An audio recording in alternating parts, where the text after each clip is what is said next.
Así que, pues bienvenidos a este cierre del segundo día de trabajo de este coloquio internacional de la emoción a la lógica en el discurso político. Pues es como pueden confirmar quienes han estado asistiendo a las sesiones, este ha resultado un magnífico evento, un magnífico escenario, espacio para la discusión académica, para la colaboración, para el mutuo aprendizaje. De modo que estamos por ello muy contentos y satisfechos de que los objetivos se están cumpliendo. En esta ocasión vamos a presentar el proyecto que dio origen a este coloquio también, como decía en un principio, del cual es Sarmiento, este coloquio, es una de sus ramitas, porque uno de los propósitos del coloquio es poner a discusión de los especialistas pues los presupuestos teóricos y metodológicos que aquí se están empleando, con el fin, pues por supuesto, de cotejar su validez o determinar su invalidez en caso de que corresponda y pues mejorar los procesos de toma de decisiones en este sentido. Y también con el propósito de ir creando redes de colaboración, asumiendo sobre todo la saludable enseñanza de aquella fábula oriental que, si mal no recuerdo, está en el Kalile Dimna, que es una colección hindú, de donde abrevó luego esta selección francesa que se llamó Las Mil y Una Noches. Pero, bueno, hay por ahí un cuento, si mal no recuerdo, está ahí, que narra el encuentro en un oasis de 3 o 4 comerciantes que llegaron a pasar la noche, bebieron té, conversaron, se brindaron mutuamente la proverbial hospitalidad del desierto, y llegada la noche pues se fueron a dormir, pero por la noche los visitó un animal, un ser enorme los visitó y entonces pues todos se espantaron, pero era la oscuridad de tal magnitud que nadie vio nada, y así como llegó se fue. Y entonces en medio del temor nadie osó decir nada y así se quedaron ocultos en sus respectivos lechos, y solo hasta al amanecer, que se sintieron un poco seguros ya con la luz, pues comenzaron a conversar sobre el asunto. Compañeros, ¿vieron ustedes, sintieron el animal? ¿Se dieron cuenta del animal que nos visitó? Sí, dice uno, era una enorme serpiente. Y el otro dijo, no, ¿cómo va a ser una enorme serpiente? Era un águila con las alas enormes. Que no, dice el otro, no era ni un animal ni nada, era un árbol mágico, caminante, era un tronco enorme el que andaba saltando ahí. Y entonces pues nunca se pusieron de acuerdo. Resulta que lo que pasó por ahí fue un elefante. Lo que pasa es que cada uno de ellos vio una parte, o sintió o percibió una parte. Quien creyó ver o percibir una serpiente, lo que contactó con la trompa del animal.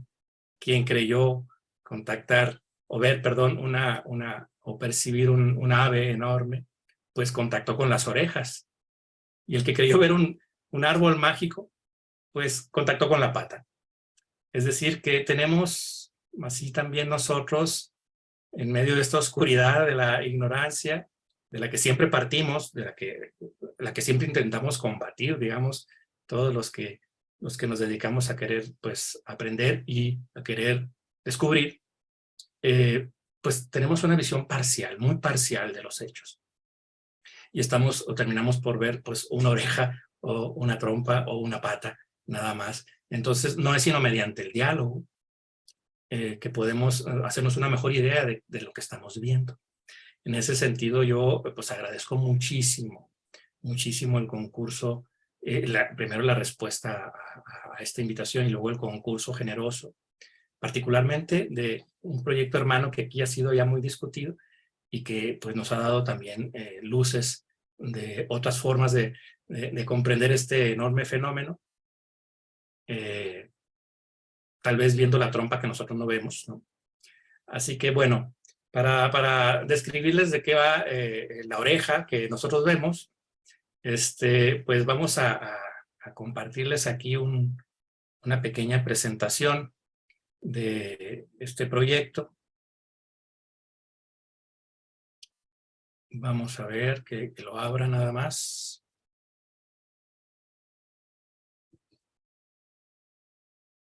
Vale.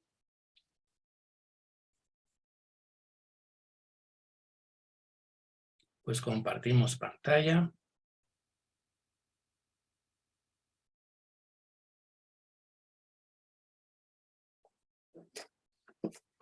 Y reproducimos.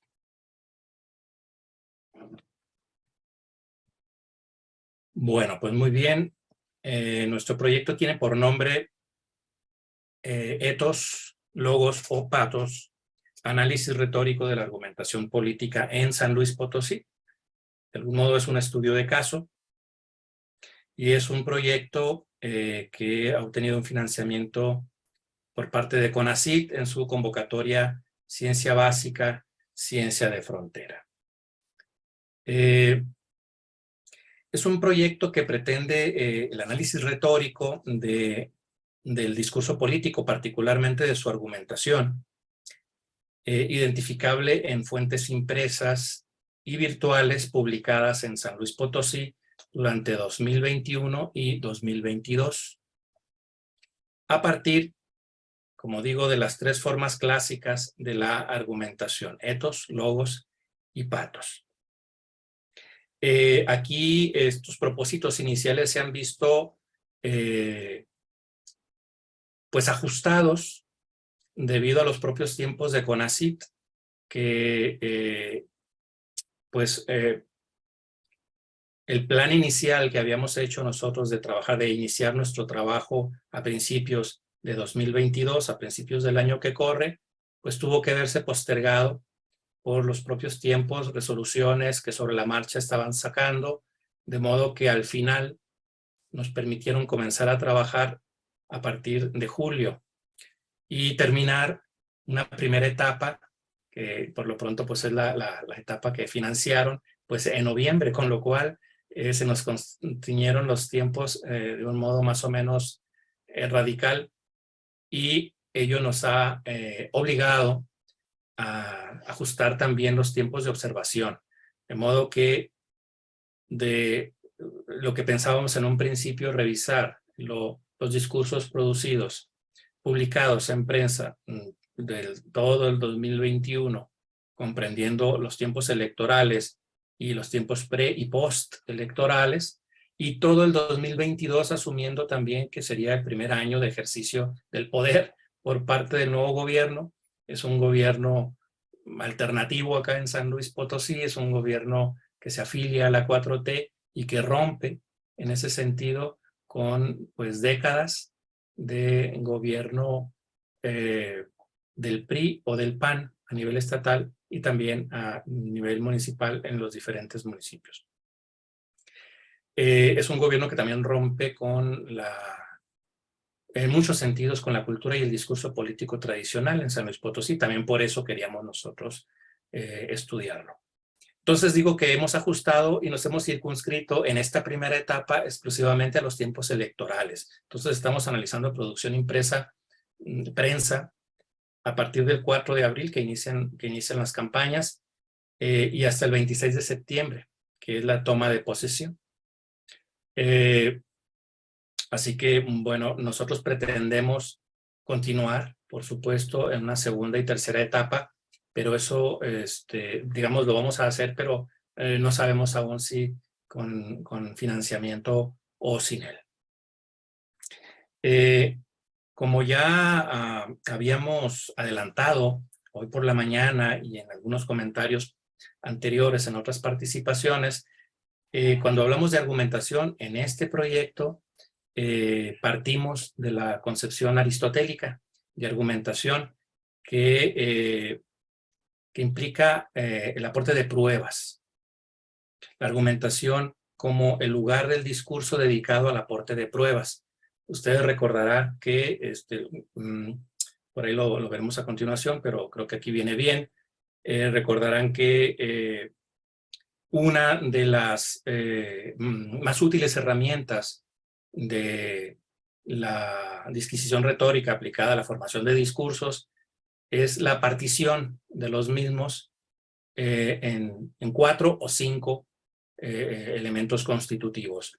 Uno dedicado a captar al auditorio, dedicado al auditorio y dedicado a posicionar también una primera imagen o impresión personal, que es el exordio o introito o introducción, diríamos ahora, donde se hace una exposición muy sucinta de la causa discursiva, de lo que se va a defender, y se trata de generar nexos con el auditorio a partir de la causa y a partir de la emisión de una propia imagen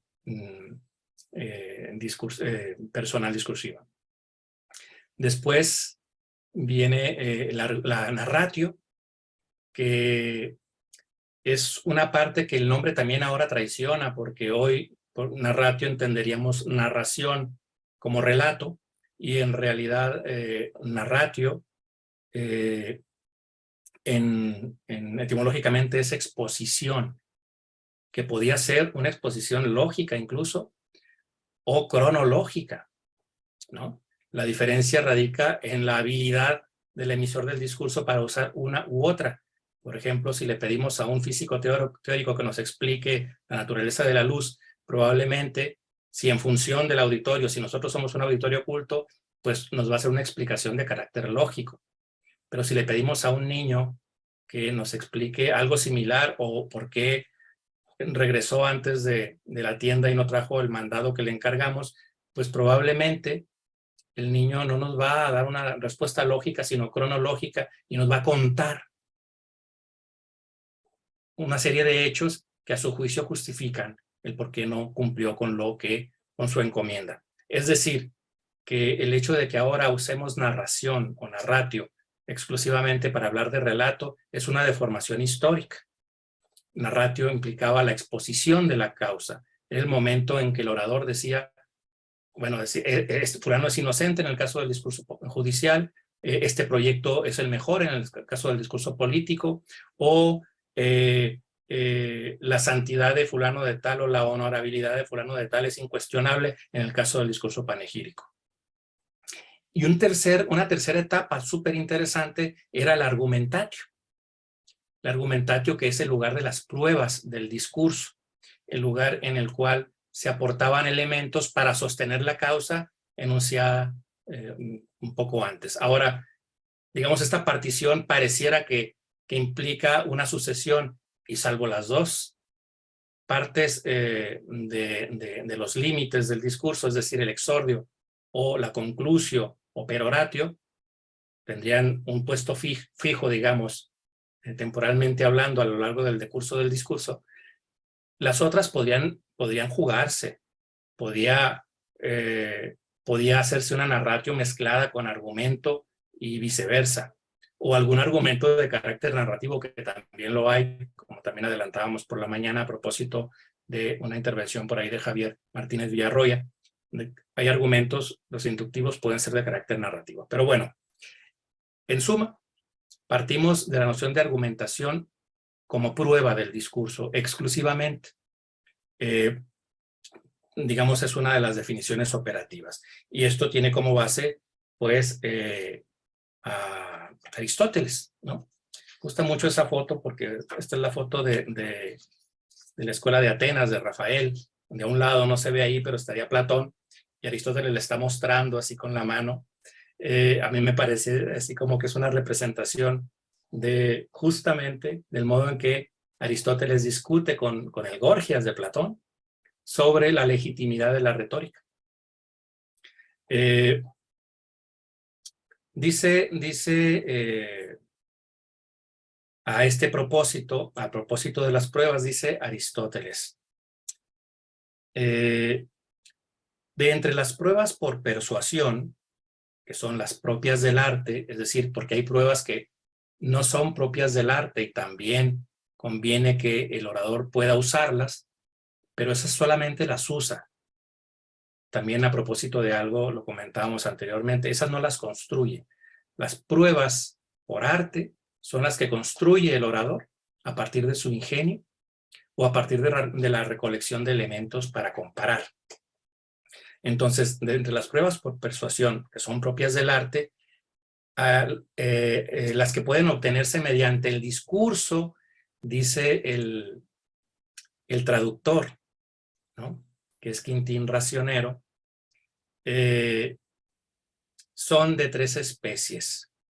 Unas residen en el talante del que habla, es decir, ethos. Otras en predisponer de alguna manera al oyente. Ese sería el pathos, predisponerlo por manipulación emocional. Y las últimas, en el discurso mismo, dice la traducción de Quintín Racionero, merced a lo que éste demuestra o parece demostrar. Nosotros interpretamos en este sentido que, bueno, se está refiriendo a argumentos que tienen como base la autoridad moral de quien emite el discurso, argumentos o pruebas que tienen como base la manipulación emocional del receptor o argumentos que tienen como base el silogismo. Esto sería como un ejemplo muy fácil y no por ello bueno, pero sí por ello práctico, que pone por ahí un tratadista de la retórica muy divertido, es un divulgador, Sam Leight, propone para diferenciar estos tres formas del argumento, 3 ejemplos, que sería un argumento inductivo, ¿no? 3 ejemplos. Dice, bueno, supongamos que la causa discursiva es vender un auto. Se puede vender el auto de 3 maneras. Apelando al ethos, cuando el vendedor dice, mire, yo soy mecánico, yo sé de lo que le hablo y este auto está en perfecto estado, ¿no? Es decir, que la relación costo-beneficio está asegurada, lo aseguro yo. O sea, la prueba para decir, este carro le conviene, es el mismo, su propio discurso. Ese sería argumento de carácter ético. Luego, un elemento de carácter patético es la prueba para persuadir a este de que me compre el carro es, ¿sabe qué? Tengo a mi hija muy enferma. Mi niña tiene tal enfermedad, entre más grave, más conmovedora, y empiezo a dar elementos de carácter que no tienen nada que ver con el auto, pero que tienen que ver con una serie de formas de manipulación que pueden hacer que yo como orador consiga mi fin de persuadirlo a que acepte mi causa discursiva, que es que el auto es digno de ser comprado y que lo compre, ¿no? Un argumento de carácter lógico sería otorgarle elementos de juicio, razonamientos, para que el comprador pueda determinar por sí mismo el carácter benéfico, beneficioso de esa adquisición. Aquí tenemos un pequeño problema de inicio con esto, y no es un problema que digamos que hemos descubierto nosotros o que estamos generando nosotros, ni mucho menos, sino es un problema que han venido viendo los traductores pues por siglos. Y es el problema justamente respecto a la palabra logos, que tiene doble valor. Puede ser considerado como discurso a secas, como viene traducido en la parte primera de la cita, las pruebas que pueden obtenerse mediante el discurso. Ahí en el original griego dice logos, y al final dice que son que uno de esos tipos de pruebas es el que está en el discurso mismo, ¿no? Y vuelve a decir logos. ¿Cómo entender eso? El mismo traductor anota ahí. Dice, la dificultad de este párrafo estriba ciertamente en el doble uso general y particular con que se propone el término logos, ¿verdad? Adelante Aristóteles glosaría los 3 argumentos y a nosotros esa glosa nos permite fortalecer nuestra lectura de los mismos. Dice, se persuade por talante porque a las personas honradas las creemos más y con mayor rapidez en general en todas las cosas, pero desde luego completamente en aquellas en que no cabe la exactitud, sino que se prestan a dudas, ¿no? Entonces, para ciertos casos, la persuasión por talante, la persuasión ética resulta más conveniente y más efectiva. Se persuade por la disposición de los oyentes cuando estos son movidos a una pasión por medio del discurso, y tenemos de nuevo la palabrita discurso, pues no hacemos los mismos juicios estando tristes que estando alegres, o bien amamos, o bien cuando amamos, o cuando odiamos. Hablando de discurso de odio, que hoy también se discutió ampliamente. Del otro lado, en fin, los hombres se persuaden por el discurso, dice, cuando les mostramos la verdad o lo que parece serlo a partir de lo convincente en cada caso. Aquí ya va quedando más claro que ese discurso no es cualquier discurso, es decir, ¿cuál sería una prueba por discurso? ¿En qué está pensando? Pues está pensando en el silogismo, esa maravillosa herramienta verbal, totalmente discursiva, pero herramienta al fin, que se inventaron estos señores para determinar el valor de verdad de una afirmación. Es un mecanismo muy poderoso que nos permite encontrar de manera muy precisa, validar el carácter verdadero de una afirmación, o bien el carácter de afirmación falaz, que no necesariamente significa falso, sino únicamente que la construcción es inadecuada. Esta historia es punto aparte, ¿no?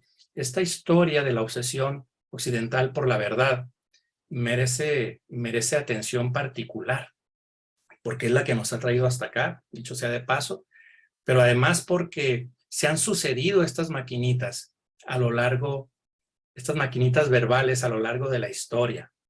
En la propia antigüedad hubo varias, algunas devenidas del propio silogismo, pero en la Edad Media incluso hubo máquinas reales, como el árbol Scientiarum de Raimundo Lulio, el mallorquín, que lo que hace es un árbol como máquina, como si fuera una rueda de la fortuna, donde se le mete una afirmación y se aplican ciertos mecanismos y sale del otro lado computada, digamos, discernida en cuanto a su valor de verdad.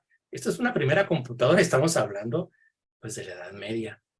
Y aquí podemos hacer un recuento bien interesante de estas máquinas hasta llegar pues a la inteligencia artificial, es decir, una obsesión bien longeva en realidad, bien longeva, y en esto como en otras, pues como en casi todo en el accionar del hombre en este mundo, conviene conocer un poco la historia y los puntos conceptuales de donde partieron, porque eso nos aclara, así como conviene, por ejemplo, para determinar la naturaleza profunda de una palabra, acudir a su etimología, que nos la precisa, pues así también conviene con las metodologías pues, remontarse para ver de dónde venía, cuál era el esquema original. Esa es nuestra convicción y eso es lo que intentamos aportar, sin que ello signifique que lo que se ve desde otro lado, que quien ve la trompa no está viendo algo bueno, ¿no? Únicamente que esto también existe y que esto también puede aportar.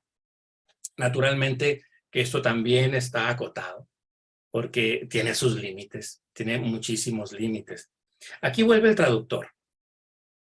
Dice, la expresión diatulogon, aquí traducida por el discurso, dice, plantea considerables problemas hermenéuticos, dice el traductor.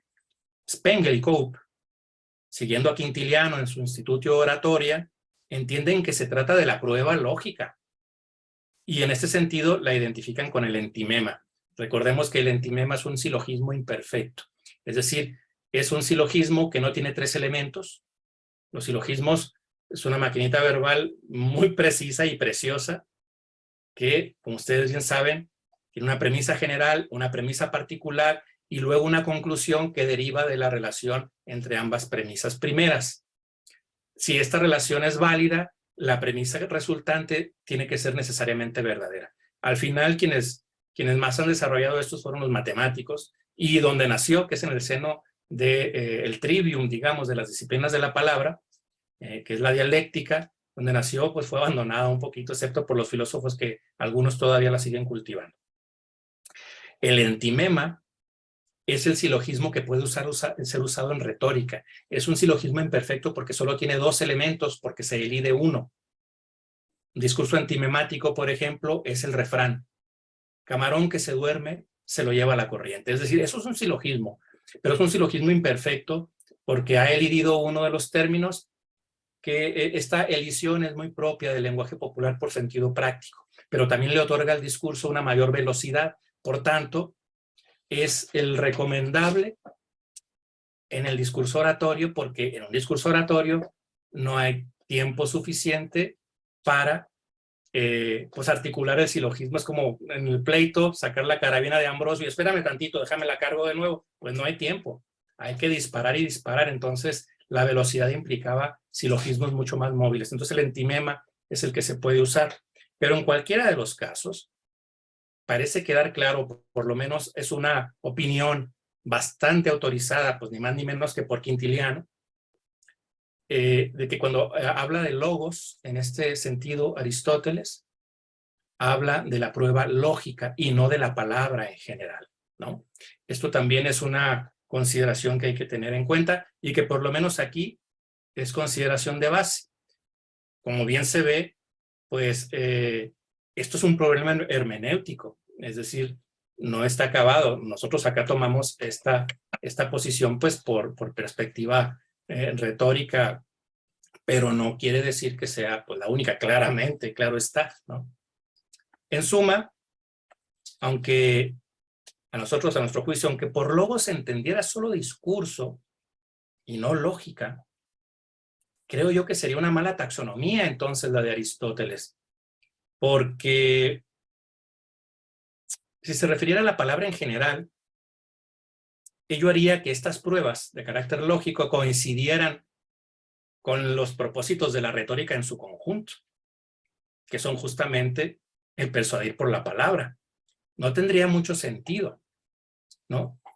Es decir, nos parece que el sentido ajustado de esta bisemia, el sentido ajustado con el que ha sido usado a lo largo de la tradición retórica desde Quintiliano, es el que puede sostener el carácter estructural de esta taxonomía. Bueno, aclarado esto, este es el objetivo general de nuestro proyecto. Es determinar los tipos dominantes de argumentación retórica en discursos políticos potosinos identificables en medios impresos o virtuales publicados en 2021 y 2022. Como les digo, esto se ha acotado con el fin de explicar su contexto y causalidad compleja, así como su significado en la educación política del pueblo. Porque, pues para nosotros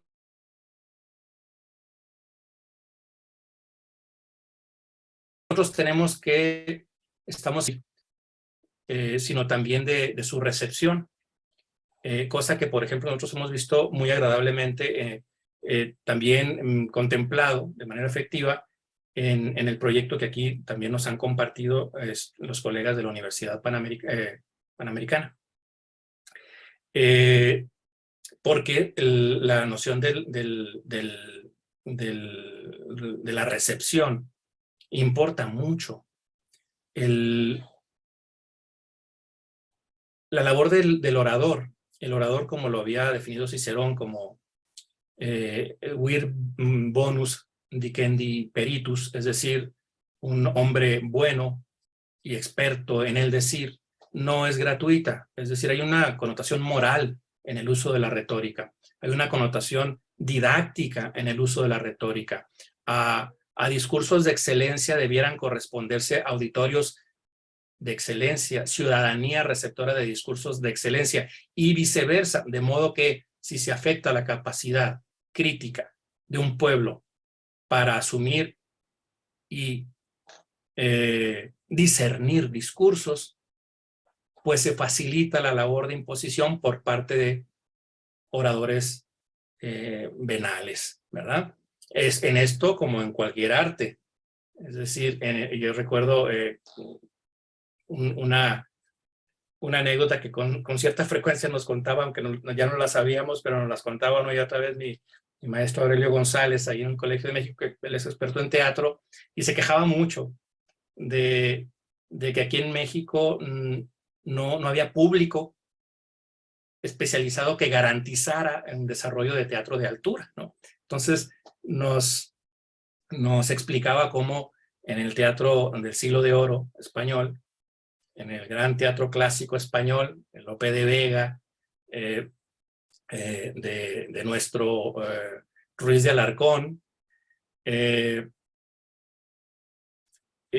los corrales de comedias, que eran esta suerte de primeros teatros en la tradición hispana, entre el público solían distribuirse diferentes, el público que estaba de pie, un público que no era frecuente al baño, corrían algunos vendedores, algunos con flores, ahí nace la costumbre de regalarle flores a las damas, ¿no? Pues porque con la flor se ocultaba un poco el aroma de establo que estaba por ahí, o naranjas, pero también se repartían pepinos.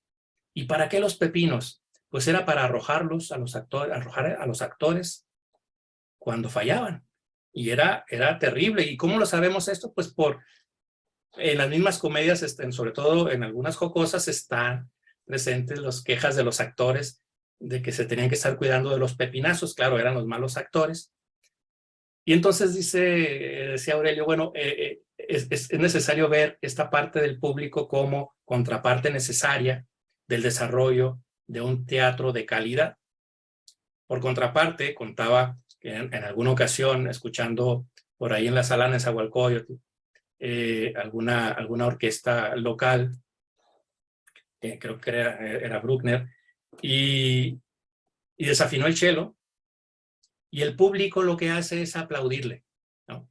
Es decir, somos muy condescendientes como público con el error. A nivel político sucede otro tanto. No somos un auditorio crítico, no hemos generado crítica política, es decir, el sentido de un receptor que no se deje engañar, ¿no? Entonces, en ese sentido es que nosotros consideramos que hacer aportes de lectura, de determinación de criterios para discernir, puede coadyuvar también a generar formación política entre la ciudadanía. Y yo creo que con esto no descubro el hilo negro, supongo, no supongo, estoy seguro que buena parte de los proyectos dedicados a esto tienen también eso como objetivo, tácito o implícito, ¿no? Bueno,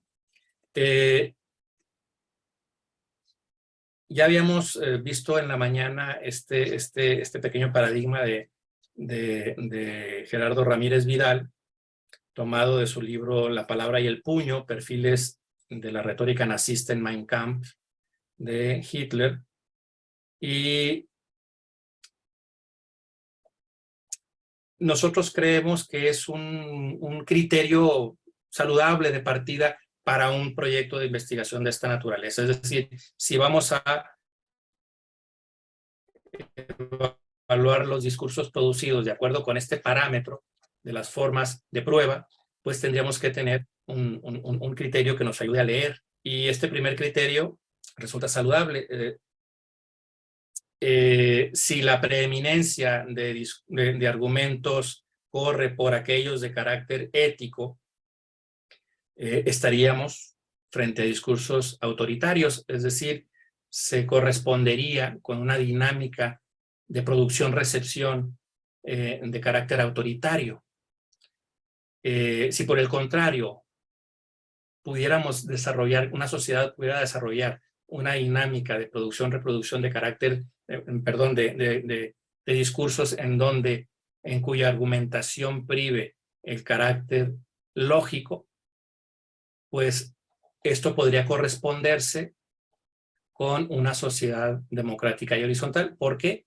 Bueno, pues porque la persuasión por lógica impone mucho menos, manipula mucho menos que aquella que implica la oferta de un dispositivo que se deja en medio de los dos oponentes. Mira, ahí está, tú revísalo y es más, si no es como yo digo, pues ayúdame a perfeccionarlo. Es decir, él sería lo ideal, es el mejor modo de arreglo político, pero es que también es el modo en que funciona la ciencia, por ejemplo.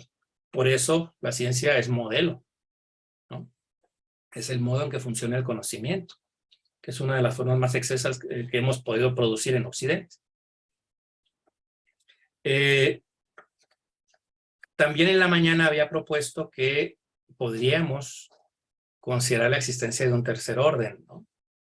En vista sobre todo de estos tiempos en que vivimos, y entonces anticipar, hipotetizar la preeminencia de discursos de carácter patético sobre los éticos y sobre los lógicos, naturalmente. Esto, como digo, son criterios iniciales que a nosotros nos van a permitir pues, la estructuración de una hipótesis de trabajo. Vamos a hacer algunas otras precisiones metodológicas o teórico-metodológicas. Primero, bueno, lo que les comentaba anteriormente, que por aquí ya pasamos, la definición retórica de argumentatio. Ahora nada más añadiendo un elemento muy importante que estaba anclado a la idea inicial de argumentatio, me refiero a la idea ciceroniana, en la que no solamente incluía la probatio, sino la refutatio, que es un ejercicio por parte del orador para considerar las posibles pruebas en contra que tendrá que combatir. Es decir, ¿qué me podría oponer el contrario?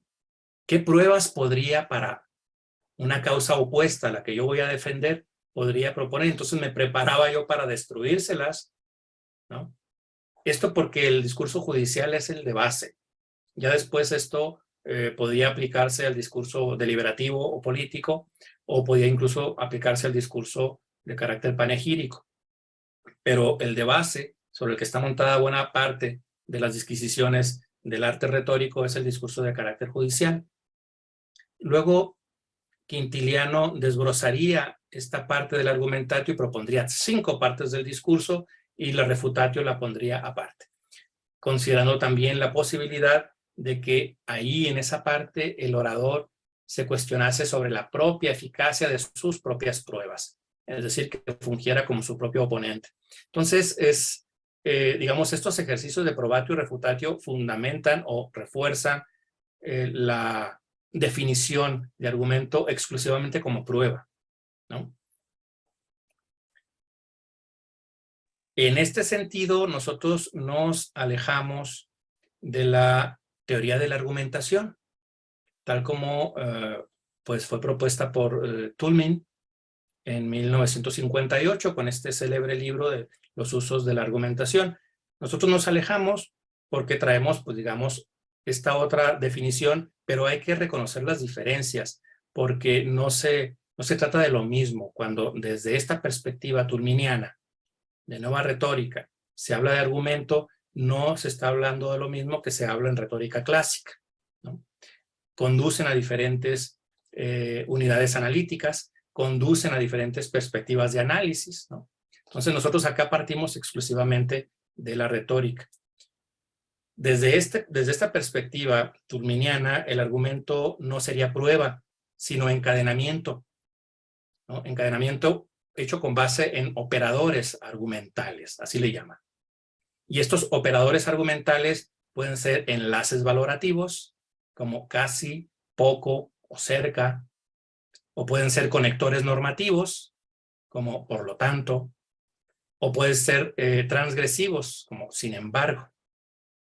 Como se ve, esto viene al hilo de lo que se ha llamado el giro lingüístico. Es el descubrimiento, mediados de los años del siglo pasado, del lenguaje como fuente y método posible de conocimiento para otras disciplinas. Es decir, la psicología dice, buena parte de mis problemas pueden solucionarse, de mis problemas de investigación, pueden ser estudiados a partir del lenguaje, y ahí tenemos, bueno, a Lacan, ¿no? Ya el psicoanálisis freudiano ya tenía un germen importantísimo, ¿no? Por eso es asociación libre y hablar, ¿no? Es decir, el lenguaje ocupa un lugar central en el psicoanálisis. Pero es que también la antropología encontró que buena parte de la cultura, o sea, son cosas muy válidas, por supuestísimo. Buena parte de la cultura está asentada sobre el lenguaje, entonces vuelven la atención sobre el lenguaje como objeto de estudio, y ya no digamos otras disciplinas, ¿no? Filosofía, etcétera. La lingüística misma surge ahí, ¿no? Por supuesto. El problema, a nuestro juicio, es que se olvidó que de esto se venía hablando hacía milenios. Desde el siglo IV, V antes de Cristo se viene produciendo una copia no menor de razonamientos, métodos, aproximaciones teóricas al lenguaje. Esto en el marco de la retórica. Y se hizo como tabula rasa. Esto, digamos, no es exclusivo de estos estudios. Lo mismo sucedió, por ejemplo, en la teoría literaria, ¿no? Tenemos, digamos, fundadores de la teoría literaria son los formalistas rusos, ¿no? Cuyo concepto dijeron, bueno, vamos a estudiar, la literatura tiene que ser una disciplina con objeto de estudio. ¿Cuál es el objeto de estudio de la literatura? Pues lo literario, dijeron los formalistas rusos, ¿no? Ah, bueno, ¿y qué es lo literario? Y entonces ahí empezó el asunto. Y es interesantísima la disquisición. Bueno, ¿qué es lo literario? ¿No? ¿Cuál es el objeto de estudio? Bueno, pues aquel lenguaje inusual, dijeron. Le llamaron el extrañamiento, ostranienie. El extrañamiento es la operación fundamental de la literatura, hacer que el mundo por medio del lenguaje se vuelva extraño y con ello refuncionalizar nuestra percepción del mismo. Ese es el lenguaje literario, dijeron. Muy bien. Solo que eso ya lo había dicho Aristóteles 2000 años antes en su Poética, cuando define el tropo, justamente como un modo no usual de usar el lenguaje. Entonces, como que olvidar lo que ya había sido dicho.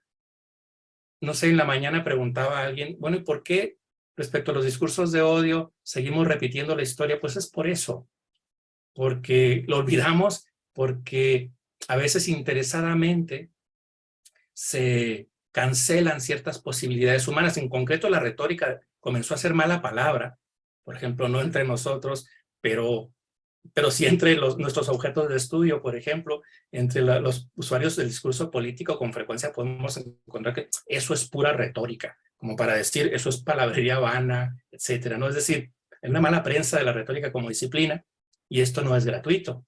Esto comenzó primero en el siglo XVI, con una reforma curricular en la Universidad de París, elaborada por un amigo cercano de Descartes, en justamente el intento de impulsar el pensamiento científico, tal y como lo conocemos ahora, y entonces a la retórica, en cuanto a su enseñanza, programáticamente se le extirpó la parte referida justamente a la argumentación. A la retórica se le extirpa el argumentatio, y el argumentatio solo se enseña cuando se enseña dialéctica o lógica, y entonces se comenzó a enseñar retórica únicamente a partir del ornato, y por eso es que ahora por retórica asociamos figuras retóricas exclusivamente. Y a partir de allí empieza una debacle disciplinar y de producción de discursos que se fortalece en el siglo XVIII con el advenimiento de la Revolución Industrial, que pasó, como dice Valterón, también lo comentaba por la mañana, pasó a considerar todo el soft thinking, todo el pensamiento que no transforma, como prescindible. Y desde entonces no nos financian a las ciencias, a las humanidades, ¿no? Y todo se lo llevan nuestros colegas de ciencias duras, ¿verdad? En fin, que esta sistemática labor de desacreditar la retórica como disciplina, pues evidentemente que está en la base de la explicación de por qué usuarios bien intencionados del lenguaje, usuarios bien intencionados de la disquisición lingüística, pues no encontraron en su horizonte inmediato, no tenían por qué, no tenía por qué un sociólogo, para empezar la sociología era bastante nueva, no tenía por qué un psicólogo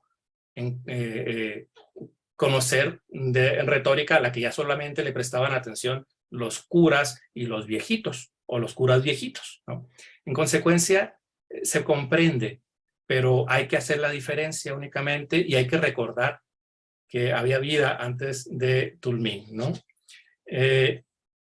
A mí me preocupa un poco nada más un par de conclusiones inquietantes que propone la teoría de la argumentación. La primera, que la lengua misma tiene valores argumentativos, intrínsecamente hablando, quiero decir. Lo que haría de la argumentación una disciplina cuyo campo de conocimiento coincidiría con el de la propia lingüística, ¿no? Y otro, que el argumento debe dejar de ser considerado prueba, lo que en principio significa pues un atentado contra la etimología, ¿no? Aquí les traigo algunas pruebas de que la raíz etimológica de argumento es prueba, ¿no? Aquí está el breve diccionario etimológico de la lengua española que dice: hecho que se da como prueba, asunto, materia, del latín argumentatio, que significa prueba o indicio, argumentum, perdón, que significa prueba o indicio justamente. El diccionario de Santiago Segura, también etimológico, es un poco más amplio y dice: argumento, prueba, razón convincente. Argumenta aferre significa aportar pruebas. Argumenta solguere significa rebatir o desbaratar los argumentos. Argumenta criminis, término técnico en la jurisprudencia latina, significa las pruebas del delito. Es decir, argumento es prueba, etimológicamente, y bueno, pues ahí está, es la fortaleza de la lengua misma, ¿no? Y sus raíces, que, como digo, es para nosotros un argumento válido, pero no necesariamente debe serlo para todo el mundo. Estas son nuestras razones, ¿no? Ahora, definición de discurso político, de la cual partimos. Bueno, ahí es un poco más complicado el asunto, pero tenemos que entrarle al torito y hacer nuestra propia definición, ¿verdad? Entonces, para nosotros, en principio, los primeros atributos del discurso político son poder y gobierno. Es decir, todo aquello encaminado a la consecución, al mantenimiento o al combate del poder.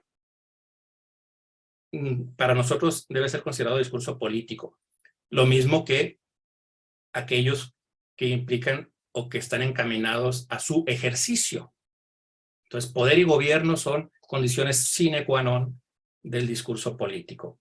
¿Esto por qué lo tenemos que precisar? Pues porque vamos a rastrear el discurso político. Necesitamos saber qué es lo que estamos buscando, ¿no? Naturalmente, tenemos que hacer una definición que funcione como bisturís, en los cuales vamos a hacer un corte arbitrario en una realidad que es continua, como es la discursividad, y decir, esto es discurso político y lo vamos a analizar, ¿verdad? Ahora bien, tenemos un pequeño problema porque el discurso es en sí mismo poder, ¿no?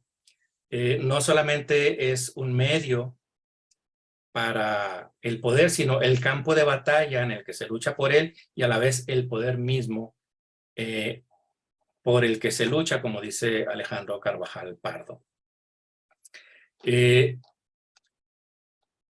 En suma, entonces, se trata del discurso producido dentro de la escena política, es decir, dentro de los aparatos donde se desarrolla explícitamente el juego del poder, órganos de gobierno, de los tres poderes, etcétera, etcétera, pero también de sus receptores organizados, ¿no? Porque es un poco más difícil para nuestros efectos. No estamos diciendo que esta definición de discurso político sea exhaustiva, ¿no? Es operativa. Porque aquí también tendría que caber el discurso cotidiano, que tiene valores políticos, por supuesto, al final todo puede ser discurso político, pero tenemos que acotar. Nosotros no podríamos rastrear este discurso cotidiano en la prensa, tal como lo queremos hacer con el discurso emitido por emisores políticos. Por tanto, nuestra operación es heurística, metodológica y acotada a los fines del análisis aquí propuesto. Un elemento fundamental es el del control. Es un elemento que nos permite, la noción de control nos permitirá un juego dialéctico importante para la toma de decisiones, sobre todo del juego entre causa discursiva y argumento, ¿no? Foucault, en ese sentido, es uno de los grandes como ustedes bien saben, teóricos del asunto del control. En toda sociedad, dice Foucault, la producción del discurso está a la vez controlada, seleccionada y redistribuida por un cierto número de procedimientos que tienen por función conjurar los poderes y peligros, dominar el acontecimiento aleatorio y esquivar su pesada y temible materialidad. Ahora bien, una de las perspectivas analíticas que a nosotros nos sirve para la determinación de nuestras unidades de análisis, pues es el análisis crítico. El análisis crítico del discurso, en este caso, el análisis crítico del discurso político. Que, digamos, Fairclough y Wodak lo han definido del siguiente modo. El análisis crítico del discurso supone las siguientes nociones, que el discurso es una forma de acción social, ¿no? Es decir, un poco, como en literatura se dice, los valores fáticos del lenguaje, ¿no? Como cuando en el Génesis dice, hágase la luz, pues es diciendo y haciendo, ¿no? Es decir, el lenguaje mismo hace. Hay ciertos elementos, ciertas funciones del lenguaje cotidianas que son fáticas en ese sentido. Cuando ustedes o nosotros decimos, juro que esto es así, bueno, la palabra misma es el verbo mismo de acción. En el ámbito de lo político, me parece que eso queda clarísimo. La emisión misma es acción política ya. En consecuencia, eso es algo que tenemos que tener muy en cuenta a la hora de determinar unidades políticas. Luego lo otro, para no ser ingenuos, toda relación de poder es finalmente discursiva. Por lo que decíamos anteriormente, tanto con base en Foucault como con base en Carvajal. El discurso es el escenario y la forma misma del poder, y el poder mismo por el que se pelea, ¿no? El discurso constituye la sociedad y constituye la cultura, ¿no? Un poco aquí, sin decirlo, pero aquí está un concepto que ha venido siendo discutido desde la mañana, que es el concepto weberiano de comunidades discursivas, en este caso comunidades emocionales, pero acá, bueno, comunidades discursivas, ¿no? El discurso tiene contenidos ideológicos, ¿no? Eso qué decir, y hace un trabajo ideológico. El discurso es históricamente determinado, ¿no? Esto conviene también saberlo, tanto para darle permanencia a nuestro análisis como para considerar sus límites. Luego, el enlace entre el texto y la sociedad es mediato, y es importante conocer esta mediación, porque justamente quienes sí lo reconocen muy bien son los actores políticos que buscan esa mediación. Pontificar, ¿no? Ser pontífices, que esa es la etimología de pontífice, ¿no? Hacedor de puentes. Entonces, eso es lo que quiere el político, hacer un puente, hacer el mediador entre el discurso y los consumidores del mismo. Y finalmente, el análisis del discurso debe ser interpretativo y explicativo, para lo cual, para nosotros, y desde la perspectiva retórica, tiene que ser entonces deductivo. Es decir, buscar no solamente la causalidad eficiente o la formación casi sola de modelos o de patrones, sino tener muy claro, sin ingenuidades, que hay un propósito previo, un propósito persuasivo, que es uno de los grandes aciertos de la retórica, que hay un propósito persuasivo, es decir, hay una causa teleológica que guía todo discurso. Si somos capaces de determinarla, pues nuestro análisis será más rico. Esa sería nuestra perspectiva analítica, ¿no? Ahora bien, como toda investigación tiene que definir exactamente cuáles son sus unidades de análisis, nosotros hemos llamado a esto unidades retóricas, ¿no? Para el registro en principio. ¿Cómo las definimos? Bueno, también tenemos aquí que tomar distancia de una cosa que muy cercanamente a la teoría de la argumentación o al giro lingüístico se ha llamado unidades de discurso, que tiene otras utilidades, pero que a nosotros no nos sirven. Porque las unidades de discurso, como define ahí Garrido, son oraciones en uso, unidas entre sí por relaciones que las estructuran como tales unidades. Hay una tradición de estudiar estas relaciones como relaciones de coherencia, relaciones de la estructura retórica, dicen, pero creo que se están refiriendo a cosas diferentes, no a la retórica entendida como retórica clásica. Y ahorita vamos a intentar saber a qué se están refiriendo con retórica. Y más generalmente como relaciones de discurso. Como se ve, como estamos viendo, es un método inductivo.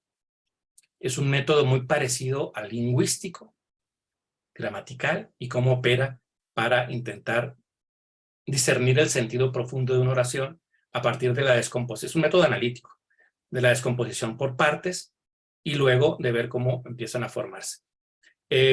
Nuestro método es el opuesto, es deductivo, a partir de la identificación de propósitos persuasivos que podemos identificar. Me parece que, bueno, nosotros hemos prescindido pues de esta noción de unidad discursiva con la que trabaja la nueva retórica, porque son unidades que tienden a la fragmentación y que parten de la misma.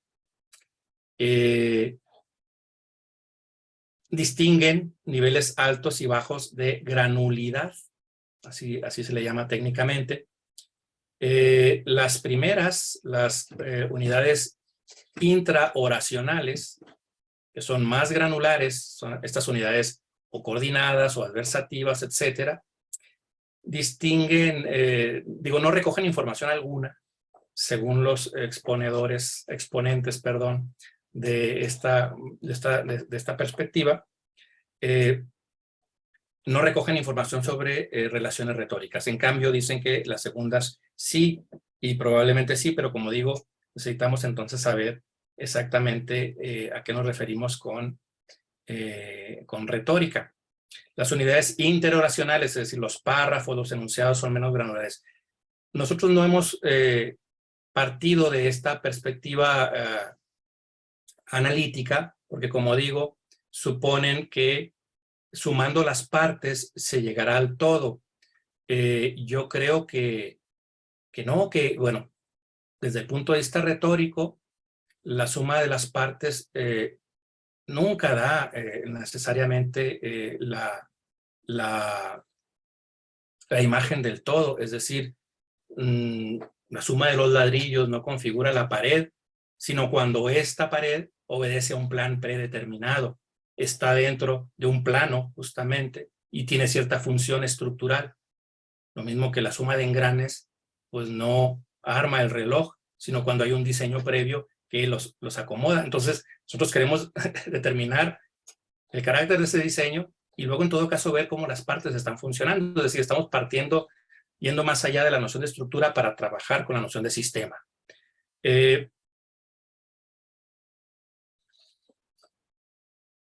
En ese sentido, me parece que habría que revisar la noción o concepto de retórica en estos casos. La teoría de la estructura retórica es una teoría que se aplica independientemente del idioma, dice en este caso Mann y Thompson. Nos permite describir la coherencia entre fragmentos textuales combinando la idea de nuclearidad o importancia de un fragmento del discurso con la identificación de las relaciones retóricas que unen los fragmentos del texto. Es decir, por retórica está entendiendo coherencia, básicamente. Con lo cual me parece que está hablando más de gramática que de retórica. Es decir, una operación cercana a los árboles descriptivos oracionales que suele usar la gramática en los análisis justamente gramáticos. Son métodos cuantitativos que, como digo, son un poco ajenos a los métodos que estamos nosotros utilizando y, por tanto, pues no andamos por esos caminos. Que por estos caminos también se llega a conocimiento, por supuesto, pero es otro conocimiento y creo que convendría distinguir, ¿no? Convendría precisar. Yo aquí sí creo e insisto en que la precisión es condición sine qua non del desarrollo de toda disciplina, de todo conocimiento, porque si no estaremos a parecería que estamos hablando de lo mismo y no necesariamente, ¿no? Dice Garrido, Al hablar y al escribir, las oraciones van uniéndose unas con otras, en tanto que unidades de discurso elementales, y van formando discursos o unidades de discurso complejas y establecen entre ellas relaciones de coherencia o retóricas. Aquí está. Es decir, lo retórico es lo coherente. Es decir, que se trata de un método inductivo para una realidad deductiva. La lengua es profundamente deductiva. Esto en cualquier curso de lógica es lo primero que comienza a verse, ¿no? Es decir, ¿qué es la percepción? Luego, ¿qué es el pensamiento? ¿Qué es el concepto? Y ahí vamos desde la confrontación abstracta y general de una inteligencia con el cosmos hasta su apropiación paulatina mediante la operación de sentido al interior del lenguaje. Es decir, el lenguaje opera deductivamente también. Esa es nuestra perspectiva y eso es lo que nosotros queremos trabajar.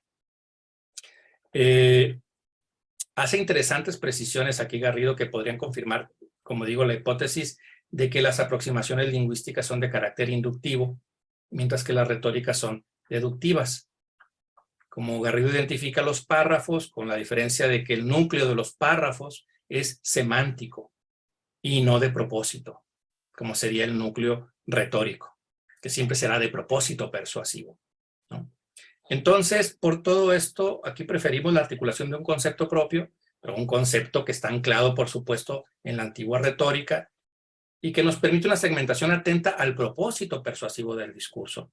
Por tanto, para nosotros unidad retórica es, partiendo de aquella segmentación antigua de la retórica en las partes del discurso, una unidad retórica para nosotros, una pequeña unidad discursiva, digamos, retóricamente hablando, serían aquellas que por lo menos tienen dos elementos. Una narratio, es decir, una exposición de la causa implícita o explícita. Por tanto, el analista debe desarrollar la habilidad de determinar cuál sería la causa del discurso de esa emisión determinada. Perdón por la repetición. Y el argumento o el argumentatio, que es la exposición de la prueba. Si yo digo esto, y lo digo por esto, esta dicotomía o esta dualidad o este binomio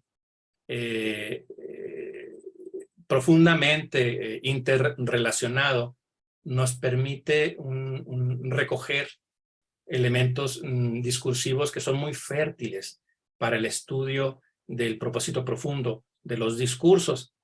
Es decir, una unidad retórica que comporte una causa persuasiva y argumentación en este sentido de prueba identificables, que tenga carácter político, entendido como discurso dirigido a conseguir, mantener o ejercer el poder.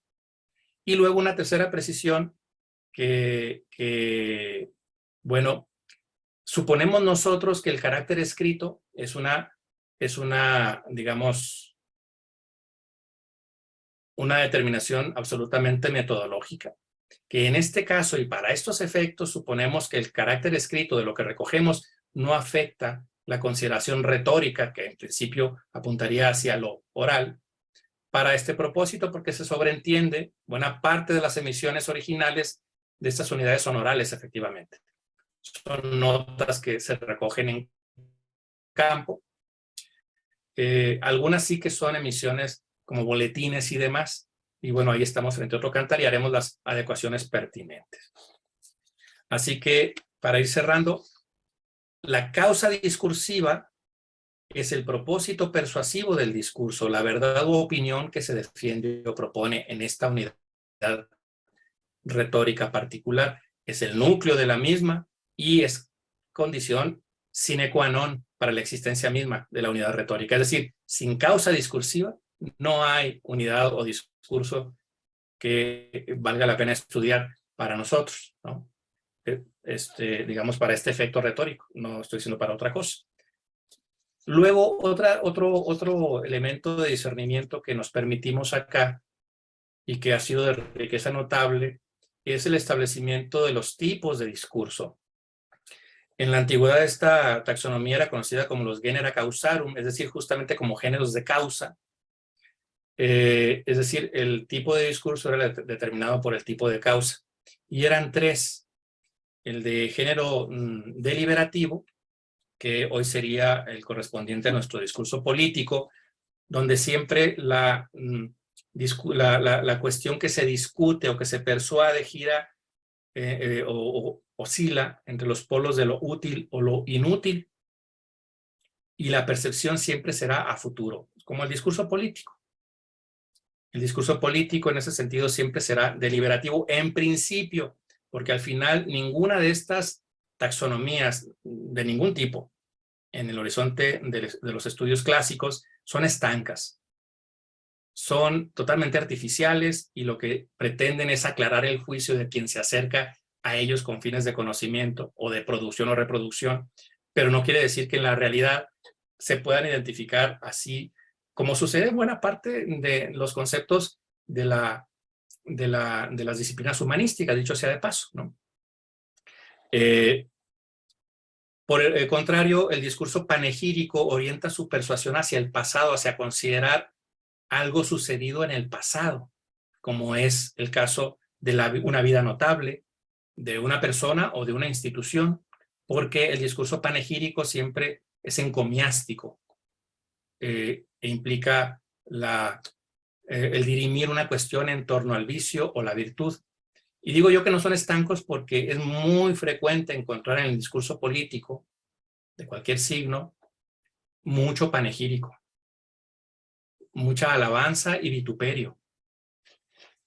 Y finalmente el discurso judicial, que también, como el discurso panegírico, orienta su persuasión hacia el pasado, algo sucedido en el pasado, no algo por hacer como en el deliberativo. Voten por mí, hagamos esto, siempre un proyecto por delante, sino en el judicial, aquello fue injusto, se robaron estas cosas, siempre implica un juicio, justamente, sobre lo injusto o lo injusto, sobre lo legal o lo ilegal. Bueno, nos permitimos también este discernimiento porque luego es muy interesante lo que puede surgir de la contraposición de los dos criterios. Es decir, que tantas causas de carácter lógico se encuentran en el discurso deliberativo como fuera deseable, que tantas causas, argumentos, que tantos argumentos de carácter emocional o patético se puedan encontrar en el discurso judicial, por ejemplo. Entonces, eso también lo hemos estado trabajando. Con estas hipótesis iniciamos, únicamente como puntos de referencia. Suponemos nosotros, con base en aquel criterio establecido al principio de la mano de la propuesta analítica de Gerardo Ramírez Vidal, que nos vamos a encontrar el 35% o más de los discursos con base en argumentos de carácter patético. Que probablemente más del 35% de los discursos podrán tener carácter ético, pero menos del 30% tendrán como base argumentos de carácter lógico. Esta es nuestra hipótesis inicial, y luego de entre ellos, más del 70% de los argumentos de carácter ético pueden considerarse propios de la ideología capitalista, naturalmente, por el sistema en el que vivimos, y más del 60% de los argumentos de carácter patético estarían relacionados con el temor más que con el deseo. Con lo cual también se configuraría un modo de hacer política que sería muy consistente con el modo en que aprendimos a hacer cultura occidental en esta parte del país, por lo menos en esta parte del país donde fuimos educados sobre todo con base en el temor. De ello da cuenta nuestra tradición oral.